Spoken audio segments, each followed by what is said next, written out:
지금부터 들려드릴 이야기는 불과 2달 전에 제가 직접 겪은 일이에요. 지금도 그날 밤을 떠올리면 한 가지 후회가 남아요. 그 남자가 처음부터 저를 쳐다보고 있다는 걸 알아챘을 때 그 자리에서 그냥 집으로 돌아갔어야 했어요. 그랬다면 적어도 제 집 안에서 그 사람과 마주치는 일은 없었을 거예요. 그날 이후 저는 잠들기 전에 현관문을 5번은 확인해요. 거실 불도 절대 끄지 못하고 자요. 아직도 새벽에 작은 소리만 들려도 심장이 먼저 뛰기 시작하죠. 저는 26살이에요. 그날도 평소와 다를 것 없는 토요일 밤이었어요. 친한 친구 2명과 집 근처 단골 술집에서 만나기로 했어요. 걸어서 5분 정도밖에 안 걸리는 곳이라 자주 가던 술집이었죠. 셋이 모이면 술도 마시고 이런저런 이야기도 하면서 새벽까지 노는 경우가 많았어요. 친구들이랑 노는 것도 좋았지만 마음 한편으로는 괜찮은 사람을 만나면 좋겠다는 생각도 있었어요. 그래서 술집에 가는 게 더 즐거웠던 것 같아요. 그날도 사람은 꽤 많았어요. 음악 소리도 시끄러웠고 여기저기 웃음소리가 들렸어요. 저희도 맥주를 마시면서 평소처럼 이야기하고 있었어요. 한참 웃고 있는데 친구 한 명이 갑자기 제 어깨를 툭 치더라고요. 야, 뒤쪽 테이블 봤어요? 저는 별 생각 없이 뒤를 돌아봤어요. 구석 테이블에 덩치 큰 남자가 혼자 앉아 있었어요. 술잔 하나를 앞에 두고 아무것도 하지 않았어요. 휴대폰도 안 보고 술도 거의 안 마셨어요. 그냥 사람들만 계속 바라보고 있었어요. 처음에는 별일 아니라고 생각했어요. 술집에서는 별별 사람이 다 있으니까요. 그런데 친구 말대로 이상한 점이 있었어요. 제가 몇 번을 뒤돌아봐도 그 남자는 계속 저희 쪽만 보고 있었어요. 눈이 마주쳐도 피하지 않았어요. 웃지도 않았어요. 표정이 너무 차가웠어요. 마치 오래전부터 저희를 알고 있는 사람처럼요. 친구가 웃으면서 말했어요. 완전 취했나 봐요. 신경 쓰지 말아요. 저도 고개를 끄덕였어요. 술 취한 사람이겠거니 했어요. 하지만 이상하게 자꾸 시선이 신경 쓰였어요. 1시간이 지나도 2시간이 지나도 그 남자는 자리에서 거의 움직이지 않았어요. 맥주도 그대로였어요. 계산도 안 했어요. 그냥 저희를 바라보고만 있었어요. 한 번은 화장실에 다녀오면서 그 사람 옆을 지나갔어요. 가까이에서 얼굴을 보니까 더 소름이 돋았어요. 눈 밑이 검게 꺼져 있었어요. 며칠은 잠을 안 잔 사람처럼 보였어요. 피부도 창백했고 수염은 엉망으로 자라 있었어요. 그런데 가장 이상했던 건 제가 지나가는데도 눈동자만 움직여서 계속 저를 따라봤다는 거예요. 순간 괜히 기분이 나빠졌어요. 하지만 괜히 시비가 붙을까봐 아무 말도 하지 않았어요. 새벽 1시쯤 되니까 친구들이 먼저 일어나자고 했어요. 다들 내일 일정이 있었거든요. 친구들은 술집 바로 맞은편 아파트에 살았어요. 저만 혼자 조금 떨어진 주택가에 살고 있었어요. 걸어서 15분 정도 걸리는 거리였어요. 평소에는 아무렇지도 않은 길이었어요. 가로등도 있었고 동네도 조용했어요. 그런데 그날은 이상하게 계속 뒤가 신경 쓰였어요. 누군가 따라오는 것 같은 기분이 들었어요. 몇 번이나 뒤를 돌아봤지만 아무도 없었어요. 골목도 텅 비어 있었어요. 괜히 술 때문에 예민한 거예요. 저는 그렇게 생각하면서 발걸음을 조금 더 빨리 했어요. 집에 도착해서 현관문을 잠그고 바로 물부터 마셨어요.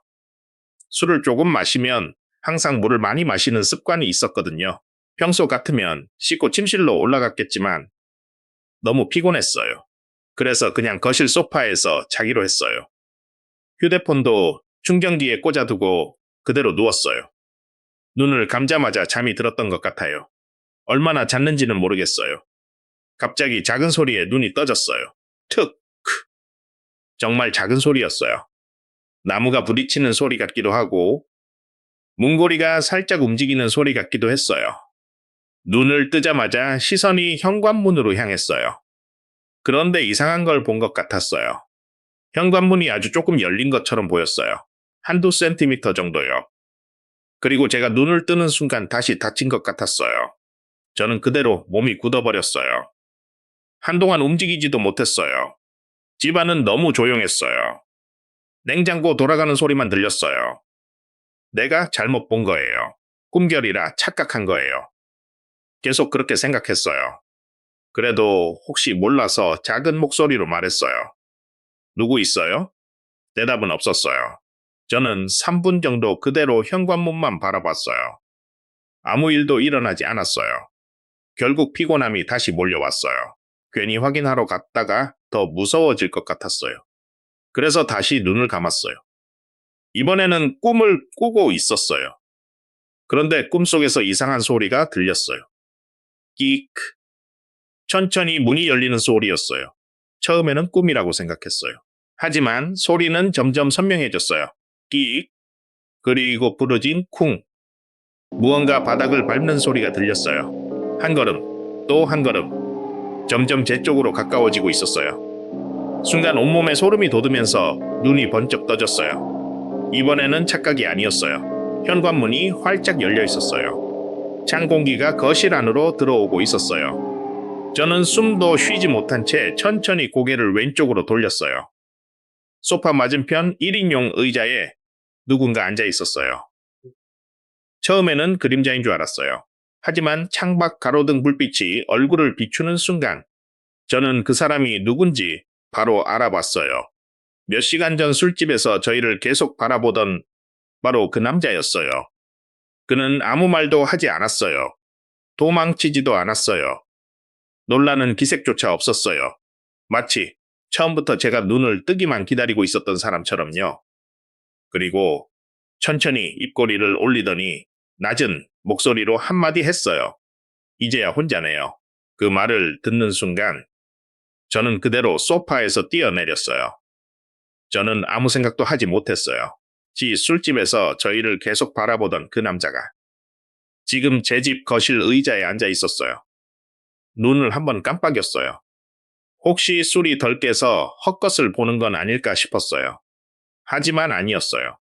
그 남자는 그대로 저를 바라보고 있었어요. 표정은 술집에서 봤을 때와 똑같았어요. 감정이 하나도 없는 얼굴이었어요. 입꼬리만 아주 조금 올라가 있었어요. 저는 본능적으로 소파에서 뛰어내렸어요. 맨발인 것도 잊은 채 현관 쪽으로 달려갔어요. 그런데 이상한 일이 벌어졌어요. 현관문이 활짝 열려 있었는데 그 남자는 저를 막으려고 하지 않았어요. 움직이지도 않았어요. 그냥 의자에 앉아서 제가 뛰어가는 모습만 바라보고 있었어요. 오히려 그게 더 무서웠어요. 저는 그대로 집 밖으로 뛰쳐나왔어요.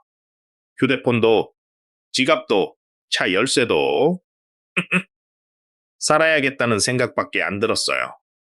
골목을 미친 듯이 뛰기 시작했어요. 새벽이라 길에는 아무도 없었어요. 숨이 턱까지 차올랐지만 멈출 수 없었어요. 결국 친구 집 앞까지 뛰어가 초인종을 계속 눌렀어요. 친구가 놀라서 문을 열자 저는 숨도 제대로 못 쉰 채 말했어요. 누가 제 집에 있어요. 친구는 처음에는 농담인 줄 알았어요. 하지만 제 얼굴을 보더니 바로 표정이 굳었어요.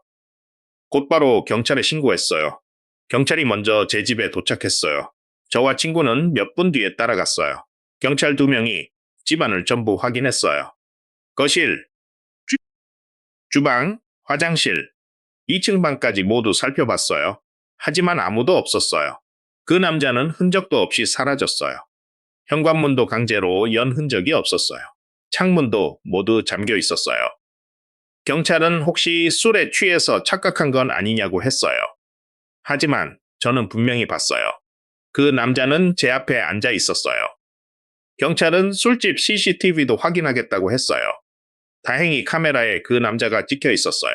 그리고 정말 이상한 사실이 하나 발견됐어요. 영상 속에서 그 남자는 계속 저희를 보고 있었어요. 하지만 계산을 하지도 않았고 술도 거의 마시지 않았어요. 더 놀라운 건 저희가 술집을 나간 뒤였어요. 영상에는 그 남자가 자리에서 일어나지도 않았어요. 계속 같은 자리에 앉아 있었어요. 적어도 제가 집에 도착할 때까지는요. 경찰도 영상을 여러 번 돌려봤어요. 저희가 술집을 나온 뒤 집까지 걸어간 시간은 약 15분이었어요. 그런데 영상 속 남자는 그 시간 동안 한 번도 밖으로 나가지 않았어요. 그 말을 듣는 순간 등골이 얼어붙었어요. 그럼 제 집에 있던 사람은 누구였어요? 경찰도 설명하지 못했어요. 며칠이 지나도 마음이 편하지 않았어요. 밤마다 잠을 제대로 잘 수 없었어요. 결국 현관 앞에 CCTV를 설치했어요. 창문에도 센서를 달았어요. 조금이라도 안심하고 싶었어요. 설치한 지 나흘째 되는 밤이었어요. 새벽 2시쯤 휴대폰에서 알림이 울렸어요. 현관 앞에서 움직임이 감지됐다는 알림이었어요. 저는 침대에서 바로 일어났어요. 손이 떨리면서도 영상을 확인했어요. 처음에는 아무도 없었어요. 현관만 비치고 있었어요. 오작동인가? 부러진, 그렇게 생각하는 순간 화면 오른쪽 끝에서 누군가 천천히 걸어 들어왔어요. 바로 그 남자였어요. 이번에도 같은 옷이었어요. 같은 얼굴이었어요. 그는 카메라를 똑바로 바라봤어요. 그리고 천천히 웃었어요. 하지만 벨을 누르지도 않았어요. 문을 두드리지도 않았어요. 그냥 10분 가까이 서 있었어요. 그러더니 갑자기 고개를 숙였어요. 뭔가를 현관 앞에 내려놓고 그대로 사라졌어요. 저는 경찰에 신고한 뒤 아침까지 문을 열지 않았어요. 날이 밝은 뒤 경찰과 함께 밖으로 나갔어요.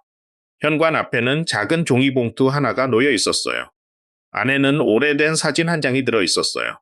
사진 속에는 술집 내부가 찍혀 있었어요. 손님들도 많이 보였어요. 사진을 보는 순간 저는 숨이 멎는 줄 알았어요. 사진 속에는 저와 친구들도 있었어요. 분명 그날 밤이었어요. 그런데 이상한 점이 있었어요. 사진은 저희가 술집에 들어가기 훨씬 전부터 찍혀 있었던 거예요. 시계를 확대해서 보니까 시간이 선명하게 보였어요. 저희가 도착하기 약 1시간 전이었어요. 그런데 사진 속 제자리에 이미 제가 앉아 있었어요. 같은 옷, 같은 자세, 같은 얼굴이었어요. 그리고 사진 구석, 술집 맨 뒤 테이블에는 그 남자가 저를 바라보고 있었어요. 마치 처음부터 제가 그곳에 올 걸 알고 있었다는 것처럼요. 사진 뒷면에는 검은 펜으로 짧은 문장이 적혀 있었어요. 다음에는 혼자 나오라고 하다. 그 순간 휴대폰이 또 울렸어요. CCTV 움직임 감지 알림이었어요. 분명 저는 경찰과 함께 현관 앞에 서 있었는데 카메라 화면엔 거실 안의자에 누군가 앉아 저희를 바라보고 있었어요. 저와 경찰은 동시에 CCTV 화면을 바라봤어요. 분명 몇 초 전까지 저희는 현관 앞에 함께 서 있었어요. 집 안에는 아무도 없었어요. 그런데 화면 속 거실 의자에는 누군가 앉아 있었어요. 고개를 약간 숙인 채 현관 쪽을 바라보고 있었어요. 경찰 한 명이 바로 문을 열었어요. 저희도 뒤따라 집 안으로 들어갔어요. 거실은 조용했어요. 의자도 비어 있었어요. 사람이 있었던 흔적은 아무것도 없었어요. 경찰은 CCTV를 다시 확인했어요. 영상을 처음부터 돌려봤어요. 그런데 이상한 일이 또 있었어요. 영상에는 그 남자가 의자에 앉아 있었어요. 약 15초 동안 움직이지 않았어요. 그러다가 갑자기 화면이 잠깐 흔들렸어요. 단 1초였어요. 그리고 다시 화면이 정상으로 돌아왔을 때 의자는 비어 있었어요. 그 남자가 일어나거나 걸어가는 모습은 없었어요. 그냥 사라졌어요. 경찰도 한동안 아무 말을 하지 않았어요. 결국 카메라 오류일 수도 있다고만 했어요. 하지만 저는 알고 있었어요. 그건 오류가 아니었어요. 저는 분명 그 얼굴을 봤어요.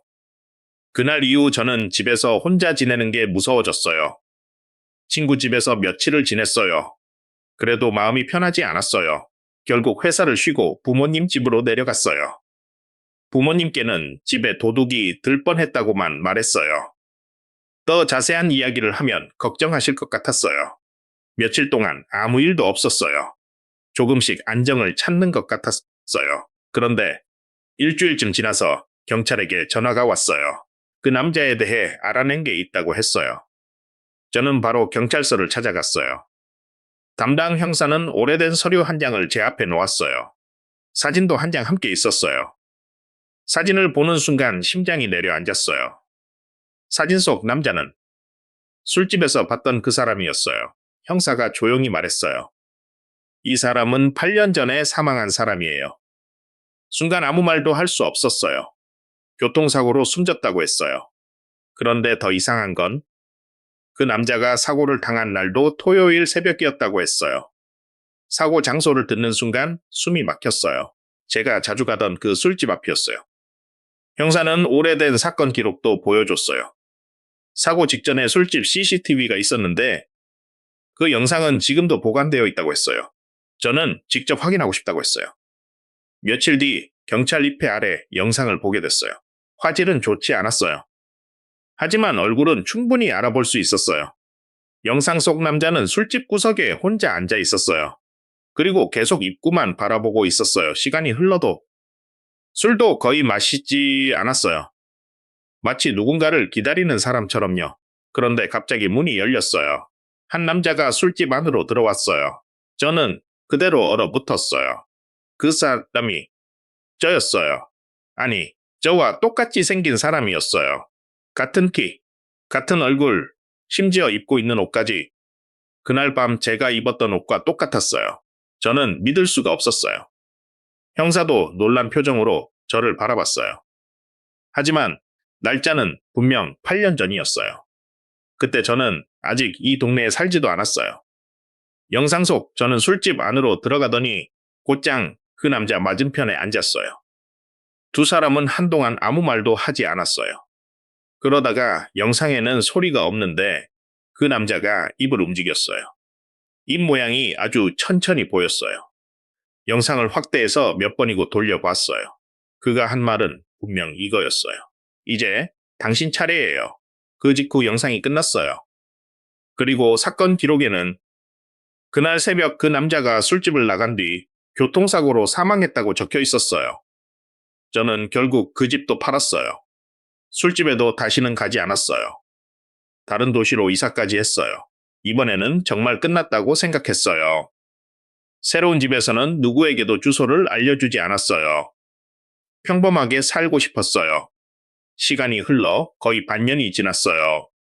그날도 평소처럼 퇴근해서 집에 들어왔어요.